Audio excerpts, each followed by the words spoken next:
Okay, so for fun, I just thought I'd quickly run through my Steam Award nominations. I don't know if I'm going to do a best games I played this year, big video or anything like that. In fact, if you look at my Steam library, I played a shitload of games this year.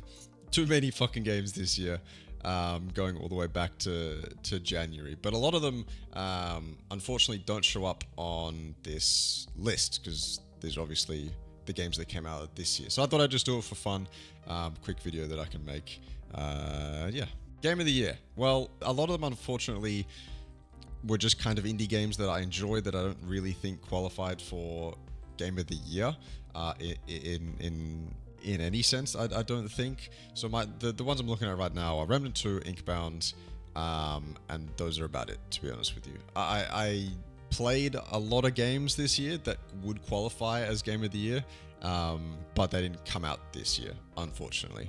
And things like Cyberpunk as well, like Phantom Liberty doesn't count because Cyberpunk came out in 2020, so it's unfortunate. So I think honestly, for my Game of the Year this year, it's either between Remnant 2 and Inkbound. I've really enjoyed the 100 hours I've put into Inkbound. I think it's incredibly solid. I think Remnant 2 was an absolute surprise, and for the games that I've played this year, I think it's a huge contender. Nothing else really counts. Starfield is mid. Hogwarts Legacy, something like RoboQuest, I'm happy to put up there as well. I played Ratchet & Clank on PC too. That was fantastic. Don't know whether it's Game of the Year, but it was absolutely fantastic. Haven't finished Dave the Diver, unfortunately. I don't entirely want to give Game of the Year to an early access game, so I'm just going to go Remnant 2. Absolutely solid game. Huge surprise for me personally. And yeah, look, I don't know about gripping story, but I think its gameplay is phenomenal, so I'm happy to give Remnant 2 my Game of the Year. VR Game of the Year, yeah, I don't play any VR games, so I'm just going to skip that category. So Labor of Love is a game that released more than a year ago. And there are more options here. Obviously, this is something I can get behind. The obvious options are something like Deep Rock Galactic, DayZ could even be in there for the games I played personally. Risk of Rain 2. When did the DLC release? Was it last year or this year? Either way, it doesn't matter. Risk of Rain 2, obviously, fantastic. The ones at the front, not going to give any mind to. Gunfire could even be up there. They continuously update Gunfire quite a lot more often than you'd think. Grounded as well. I know Grounded has received consistent updates over time, but I think I'm going to give it to Deep Rock, not only because they've given so much love to the core game of Deep Rock Galactic, but they've also started development on Deep Rock Galactic Survivors. Obviously, they've just announced a new roguelike Deep Rock Galactic. I don't know how that's going to turn out, but they've also done a lot for the community. And I think as well, recently, the community was kind of a little bit confused as to lacking content towards Deep Rock, excluding the season that just passed. And then the devs did something and they added weapon levels or something like that. And I think that just shows how much the Deep Rock Galactic devs care about the game. And I'm happy to give any labor of love or community or consistent support award to Deep Rock, any year. The devs continuously show support for this game, so happy to give it to Deep Rock. Best Steam Deck game? Yeah, I don't own a Steam Deck. I really do want to own a Steam Deck though. I don't travel nearly enough to justify owning one, but eventually, hopefully I will own one. Anyway, Better With Friends award. This one, I'm very happy to give to Inkbound. Absolutely fantastic. I think as turn-based games go, Inkbound is very swift, it's very quick, and that's when you can really get friends involved, because obviously turn-based games, they're not niche, but there is a certain group of people that will enjoy them and there's a certain group of people that won't enjoy them. Whereas I think Inkbound, you can get everyone together, even people who aren't as fond of turn-based games, and they'll enjoy it.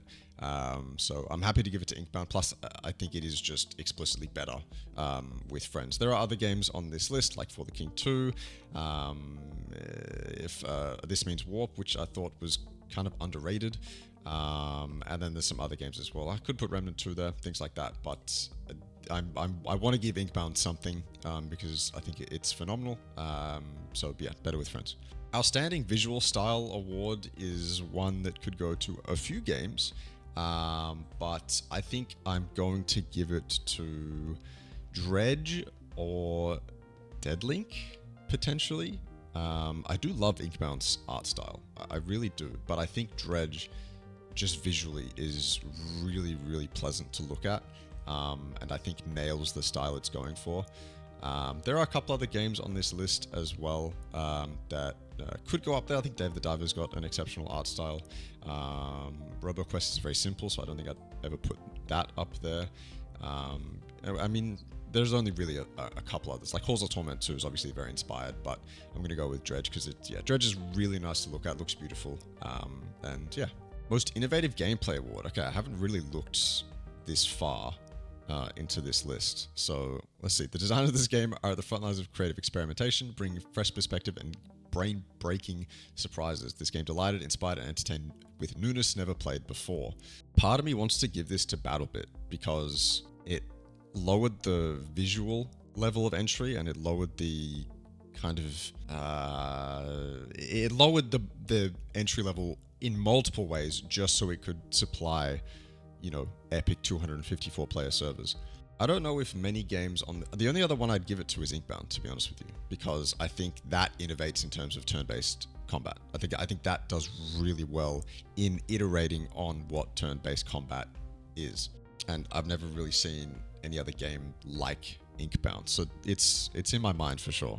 Yeah, so for me it's between BattleBit and Inkbound. BattleBit again because it lowered the bar of entry for so many people just so it could get 254 players on a server, and then Inkbound because of what it does to turn-based combat. Screw it, I'm just gonna go Inkbound. I have never seen gameplay like Inkbound's before, and I think it does a lot fantastic with turn-based combat, so I'm happy to give it Inkbound. Again, best game I suck at. Well, this one's very easy. Where is it? Nice. Remnant 2. I mean, look, Remnant 2, I played through Remnant 2. I didn't play through it. I started playing through Remnant 2 on Apocalypse difficulty, and it was okay until I got to the Haunted Asylum boss. I forget what the name is, and it's been kicking my ass. So I'm happy to give it to Remnant 2. I mean, it's in the genre, right? So yeah, Remnant 2. Best soundtrack, this is easy. This is very, very, very easy. Very, very, very easy. Where is it? There it is. RoboQuest. RoboQuest has one of the best soundtracks I've ever heard, period. Some of this music I've ever heard. Like, some of these soundtracks can go into my playlist and just sit there. As someone who loves EDM and the kind of style of music that RoboQuest has in it, full credit to Noise Cream, who produced the soundtrack. Absolutely stunning, fantastic. There is no other game on here that even competes, even comes close to RoboQuest. Not even Payday 3, which is a game that a franchise that's known for its soundtracks. No, RoboQuest by far. Outstanding Story-Rich Game Award. Look, this one is one that I would rather skip because there is no game I really played this year that has an exceptional story. That was kind of above and beyond in terms of story for me. Starfield, Hogwarts Legacy was obviously very one note, and then the other games that I played weren't really story focused. I'm just gonna give it to Dredge because it kind of like had me interested. Remnant 2 story sucked, so yeah, I'm just gonna give it to Dredge.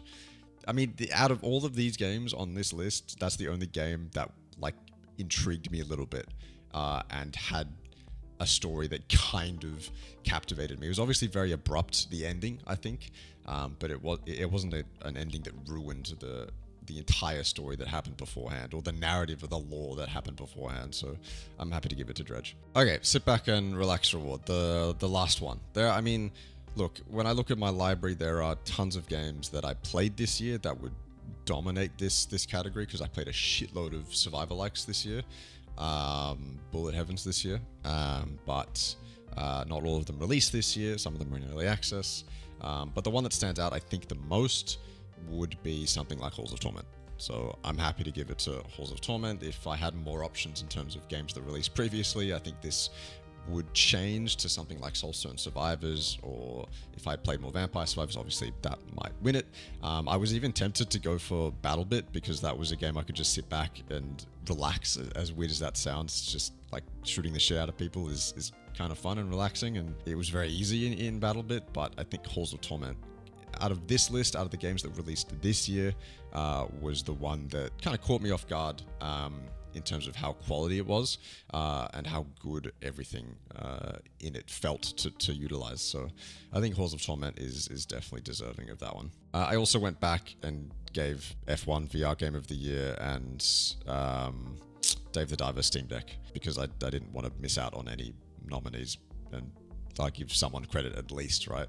Give a vote to someone who probably deserves it. But yeah, those are it. So Game of the Year, I think Remnant 2. Deep Rock Galactic will receive my labor of love very often, most likely, if I continue to play it year on year. Better with Friends by far is Inkbound. Outstanding visual style. Happily will give that to Dredge. It was fantastic to just absorb that world. Most innovative gameplay, I'm going to give it to Inkbound simply because I think that it does great things to turn-based gameplay and makes it more accessible. Obviously, Remnant 2 is going to be the best game I suck at. Best soundtrack by far, RoboQuest, and Dredge's story was somewhat captivating to me until the very end. It felt quite abrupt. All right, well, those were my nominees for the Steam Awards. Like I said, don't know if I'm going to do a larger video with the games I played this year, but thought I'd just do this for fun. So yeah, thanks for watching. See you.